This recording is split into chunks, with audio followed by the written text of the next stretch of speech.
ఉమా మరియు Rama చెప్పుకోవడానికే cousin sisters, కానీ వాళ్ళిద్దరి మధ్య ప్రేమ సొంత అక్క చెల్లుల్లా ఉండేది. వాళ్ళిద్దరి పెళ్లి ఒకే ఇంట్లో జరిగింది. వాళ్ళిద్దరూ తోటికోడళ్ళైపోయారు. కానీ వాళ్ళిద్దరి సంబంధం ముందులానే ప్రేమగా ఉండేది. ఈ విషయానికే వాళ్ళత్త శోభ చాలా ఆనందించేది. మీ ఇద్దరి మధ్య ఉన్న ఈ ప్రేమను చూసి అందరూ చాలా మెచ్చుకుంటున్నారు. మీరిద్దరూ తోటికోడళ్ళు, కానీ మీరిద్దరూ ఎంత బాగా మీకున్నా చిక్కు చెదరనివ్వలేదు. ఇది చూసి నాకు చాలా ఆనందంగా ఉంటుంది. థ్యాంక్యూ అత్తయ్య. మేమిద్దరం ఎప్పుడూ మంచిగా ఉండాలని మీరు మమ్మల్ని ఆశీర్వదించండి. అత్తయ్య, నేను మాత్రం కిందటి జన్మలో చాలా మంచి పనులు చేసుంటాను. అందుకే నాకు ఉమాలాంటి చెల్లి లేదా తోటికోడలు దొరికిందనుకుంటా. అయితే మీరిద్దరూ మీ వేసవి సెలవులకి అమ్మగారింటికి ఎప్పుడు వెళ్తున్నారు? అత్తయ్య, వంశ్, శాలు, ఆర్య మరియు కార్తీక్ ట్యూషన్ నుంచి రాగానే మేం బయలుదేరుతాము. సరే, అయితే చాలా బాగా ఎంజాయ్ చేసిరండి. అయితే వేసవి సెలవులకని రమ, ఉమా వాళ్ళ పిల్లల్ని తీసుకుని వాళ్ళ అమ్మగారింటికి వెళ్తారు. ఒకరోజు వాళ్ళు మార్కెట్కి వెళ్తారు. అమ్మమ్మ, నాకు మ్యాంగో షేక్ కావాలి. అమ్మమ్మ, నాకు చాక్లెట్ షేక్ తాగాలనుంది. ఒక పని చేయి ఉమా, పిల్లలకి ఇక్కడి నుంచి మ్యాంగో షేక్ ఇప్పించు. సరే అమ్మా, వీళ్ళ నలుగురికి చేయిస్తాను. ఎవరు నలుగురు? ఇద్దరే కదా ఉన్నారు. రియా మరియు కార్తీక్కి చేయించాల్సిన అవసరమే లేదు. వాళ్ళు రాకముందే త్వరగా వీళ్ళకి తాగించేసే. నా దగ్గర ఆ ఇద్దరు పిల్లలకు కూడా కొనేంత డబ్బులైతే లేవు. నువ్వు కూడా వాళ్ళని ఎక్కువ పట్టించుకోకు. రియా, కార్తీక్ మనింటి పిల్లల్లాంటి వాళ్ళు. పిన్ని కూడా మనింట్లో మనిషే. మనింటి పిల్లలే వాళ్ళు. నువ్వు కూడా ఏంటి అసలు ఇలా ఆలోచిస్తావు మమ్మీ? అప్పుడే రమ మరియు వాళ్ళ మమ్మీ అక్కడికొస్తారు. వంశ్, చారు, ఇదిగోండి మీ ఇద్దరి కోసం chocolate ice cream. Riya, Karthik ice cream గురించి గోలగోల చేశారు. మీ ఇద్దరికి కూడా అందుకే తీసుకున్నా. తినేసేయండి, లేదంటే కరిగిపోతుంది. అవును పెద్దమ్మ, మమ్మీ వీళ్ళిద్దరికి కూడా కొందమంది. అరే అక్క, అంత దూరం డాక్టర్ చెకప్ కని వెళ్ళమా, కానీ ఈరోజు క్లినిక్ తెరిచలేదు, అందుకే రావడానికి లేట్ అయింది. సరే తల్లి, నువ్వు బెడ్షీట్ కొనుక్కున్నావా? హాహా, తీసేసుకున్నాను పిన్ని. ఉమా, రమ వాళ్ళ అమ్మల్లో ఇదే వ్యత్యాసం ఉండేది. ఉమా ఇంటికి వెళ్లి వాళ్ళ అమ్మకి నచ్చజెప్పింది. మమ్మీ, నాది ఉమ్మది ఒకటే అత్తారిల్లు, మరియు నాన్నగారు చిన్నన్న ఒకే దగ్గర పనిచేస్తున్నారు. అలాంటప్పుడు ఈ వ్యత్యాసాలు ఎందుకమ్మా? మీకు తెలుసా మీ మాటల ప్రభావం పిల్లల మీద కూడా పడుతుందని? అప్పుడే పిల్లలు గొడవపడి శబ్దం వినిపిస్తుంది. ఏ కార్తీక్, ఈ బోల్ మా అమ్మమ్మిచ్చింది. నువ్వు కూడా చెప్పు మీ అమ్మమ్మకి ఇలాంటి బోలే కొనివ్వమని. నా బోల్ ముట్టుకోకు. కార్తీక్, వంశీ నీ బాల్తో ఆడినవ్వు. చూడు అమ్మమ్మ ఎంత మంచి బాల్ కొనిచ్చిందో. పద ఈ బాల్తో ఆడుకుందాం. ఇకపై అమ్మమ్మ ఏ బొమ్మ కొనిచ్చినా సరే వీళ్ళతో మనం అస్సలు ఆడకూడదు. పద ఆడుకుందాం. మనం కూడా మన అమ్మమ్మకి చెప్దాం సేమ్ ఇలాంటి బోలే కొనివ్వమని. మనం గేమ్ కొనుక్కుందాం. అమ్మమ్మా, అమ్మమ్మా, చూసావా మమ్మీ, పిల్లల్లో కూడా అవే తేడాలొస్తున్నాయి. వాళ్ళు కూడా మీ అమ్మమ్మ మా అమ్మమ్మ అంటున్నారు. మమ్మీ, రమ నేను చాలా ప్రేమగా ఉంటాం. పిల్లల మధ్య ఈ భేదాభిప్రాయాలు రాకూడదని నేను అనుకుంటున్నాను. ఉమా చెప్పింది వాళ్ళ అమ్మకి చాలా బాగా అర్థమైనట్టుంది. ఉమా, రమ వాళ్ళ అత్తగారింటికి తిరిగి వెళ్ళినప్పుడు ఉమా, రమ ఇద్దరూ వాళ్ళ పిల్లల్లో చాలా చేంజ్ చూశారు. తెలుసా నానమ్మ, మాకిద్దరు అమ్మమ్మలు, తాతయ్యలున్నారు. కార్తీక్, రియా అమ్మమ్మ కూడా మా అమ్మమ్మే. అవును, వంశ్, చారు అమ్మమ్మ కూడా మా అమ్మమ్మే. ఇది చూడండి నానమ్మ, మా పెద్దమ్మమ్మ నాకు ఈ గిఫ్ట్ ఇచ్చారు.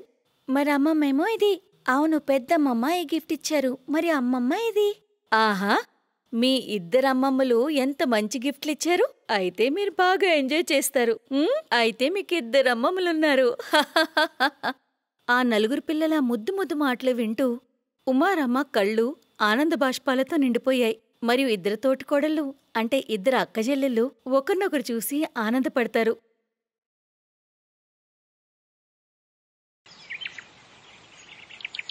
మనీష్ ఒక ఆటో రిక్షా నడిపేవాడు.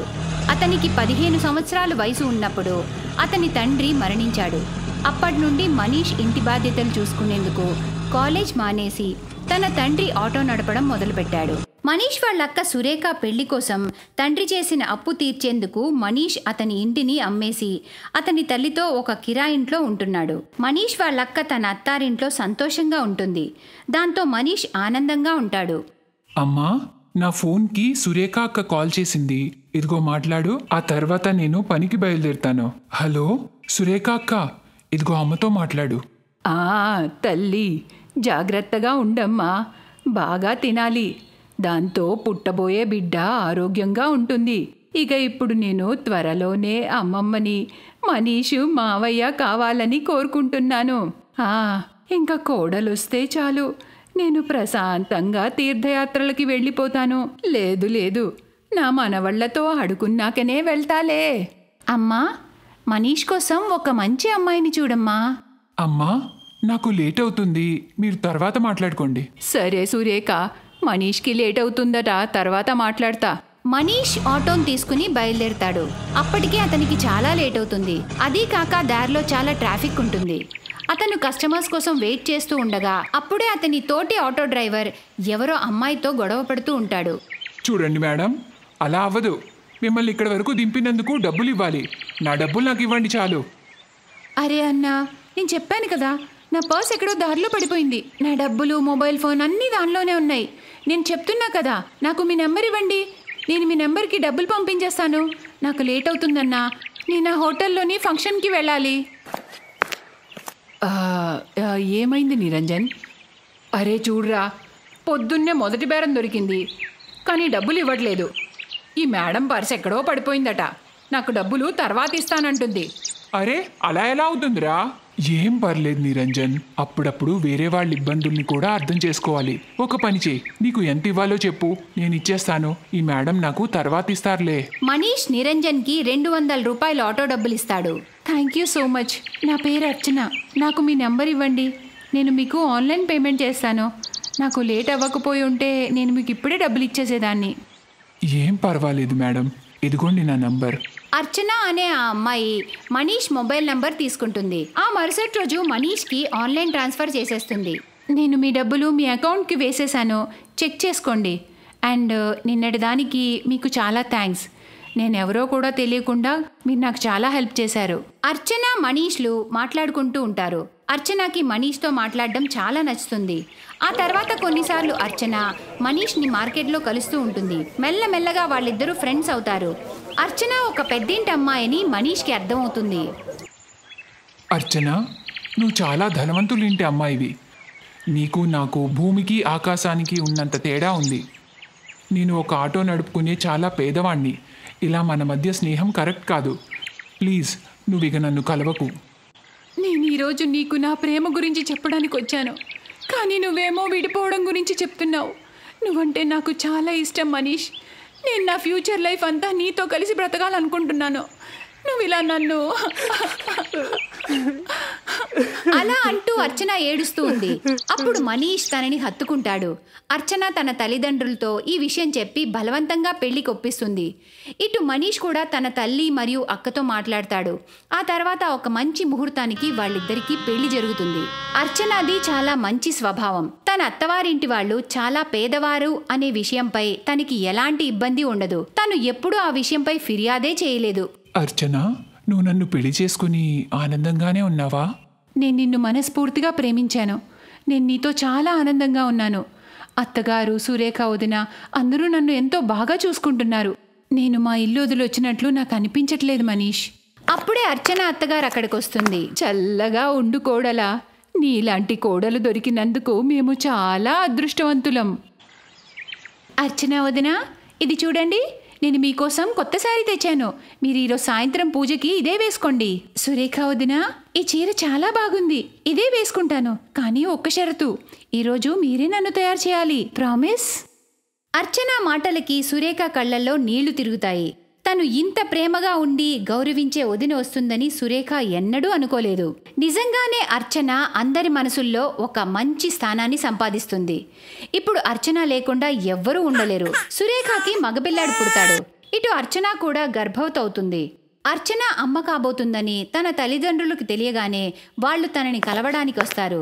కానీ అర్చన అత్తారింటిని చూసి వాళ్ల మొహం మాడిపోతుంది. అర్చన, నువ్వు మీ అమ్మా నాన్నలతో కూర్చో అమ్మా, నేను వెళ్ళి టిఫిన్ తీసుకొస్తాను. ఏంటి అర్చన, నువ్వు ఇలాంటి పరిస్థితుల్లో కూడా ఇంట్లో పనంతా చేస్తావా? ఏం మాట్లాడుతున్నావు లలిత నువ్వు? అసలు మన కూతురు ఎలాంటి ఇంటికి వచ్చిందో నీకు అర్థమవుతుందా? ఇక్కడ 2 పూటలు తినడానికి కూడా ఆలోచించాల్సి వస్తుంది. వీళ్ళు ఒక్క పూట వండుకునే కూరలే 2వ పూట కూడా తింటారు. మనీష్ మరియు అత్తగారు నన్ను చాలాసార్లు ఇంట్లో ఎవరినైనా పనిమించిని పెట్టుకోమన్నారు. కానీ నేను రోజంతా ఇంట్లోనే ఉంటాను కాబట్టి నాకు కూడా ఏమీ తోచదు. అయినా కానీ నేను ఏ పని చెయ్యను నాన్న, అంతా మా అత్తగారే చేసుకుంటారు. నన్ను అస్సలు చేయనివ్వరు. టీ తీసుకోండి. అర్చన, నీకు ఈ సమోసాలు ఇష్టం కదా, తీసుకో. మీ అమ్మా నాన్నలకు కూడా ఇవ్వు. లేదు లేదు, నేను ఆయిలీ ఫుడ్ తక్కువ తింటాను. అర్చన, నువ్వు కూడా ఇవేవి తినకు. నువ్వు ఈ టైంలో జ్యూస్, ఫ్రూట్స్ అవన్నీ తీసుకోవాలి. వదిన గారు, మీకు అన్నీ తెలుసు కదా, ఈ సమోసాలు అవి అస్సలు తినకూడదు కదా. మమ్మీ, నువ్వేమీ టెన్షన్ పడకు. అత్తయ్య గారు నన్ను చాలా బాగా చూసుకుంటారు. అత్తయ్య గారు నాకు టైంకి పళ్ళు, పాలు అన్నీ ఇస్తారు. అప్పుడే అక్కడికి సురేఖ వస్తుంది. అర్చన వదిన, నేను డాక్టర్ అపాయింట్మెంట్ తీసుకున్నాను. రేపు ఉదయం 11 గంటలకి మీరు నాతో రావాలి. మీ చెకప్ మరియు ఇంజెక్షన్స్ అన్నీ అయిపోతాయి. సురేఖ, నీ డెలివరీ ఏ హాస్పిటల్లో అయింది? అదే డాక్టర్ గురించి చెప్తున్నావా? అదే పెద్ద బజార్లో హాస్పిటల్ ఉంది కదా, అక్కడ నేహా అనే డాక్టర్ ఉంటారు. ఏంటి, ఆ చీప్ అండ్ గలీజ్ హాస్పిటలా? అర్చన, నువ్వు చెకప్కి ఆ హాస్పిటల్కి వెళ్తున్నావా? అర్చన, నువ్వు ఒక మామూలు హాస్పిటల్లో చెకప్కి వెళ్తావా? నువ్వు బాధపడకు. వీళ్ళ దగ్గర నీ ట్రీట్మెంట్కి డబ్బులు లేకపోతే పోని. నేను నీ కోసం ఈ ఊర్లోనే పెద్ద హాస్పిటల్లో ఈరోజే మాట్లాడతాను. నువ్వు వెంటనే నీ సామాన్లు ప్యాక్ చేసుకో, మన ఇంటికి పదా. ఎవరింటికి? మీ ఇంటికా నాన్నా? నేను నా ఇంటిని వదిలి ఎక్కడికి రాలేను. డాక్టర్ నేహా చాలా మంచి డాక్టర్. తను సురేఖ వదినకి నార్మల్ డెలివరీ చేసింది. తను నన్ను పూర్తిగా రెస్ట్ తీసుకోమని చెప్పింది. మీరు సరిగ్గా వినలేదనుకుంటా. నాన్న, నేను రేపు సురేఖ వదినతో కలిసి డాక్టర్ దగ్గరికి వెళ్ళాలి. మీరు ఇంకా కాసేపు ఉంటారా లేక వెళ్తారా? ఎందుకంటే ఇప్పుడు మనీష్ వస్తున్నాడు. అదే ఊర్లో ఒక కొత్త రెస్టారెంట్ ఓపెన్ అయింది కదా, అక్కడ నా ఫేవరెట్ ఐస్ క్రీమ్ దొరుకుతుంది. అందుకే మేమందరం అక్కడికి వెళ్తున్నాం. అర్చనకి అలాంటి ప్లాన్ ఏమీ లేదని అత్తగారికి మరియు సురేఖకి తెలుసు.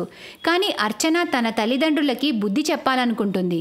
తన అత్తగారి వాళ్ళని ఇంకా ఇన్సల్ట్ చేయకపోవడమే వారికి మంచిది. అర్చన యొక్క తల్లిదండ్రులు మౌనంగా ఉంటారు. కాసేపటికి అక్కడి నుండి వెళ్ళిపోతారు. ఆ తర్వాత అర్చన తన అత్తగారిని, సురేఖని ప్రేమగా హత్తుకుంటుంది. Best buddies. హలో ఫ్రెండ్స్, ఈ వీడియో చూసినందుకు మీకు ధన్యవాదాలు. ఒకవేళ మీకు ఈ వీడియో నచ్చినట్లయితే దయచేసి లైక్ చేసి సబ్స్క్రైబ్ చేయండి మరియు ఈ వీడియోపై కామెంట్ చేయండి.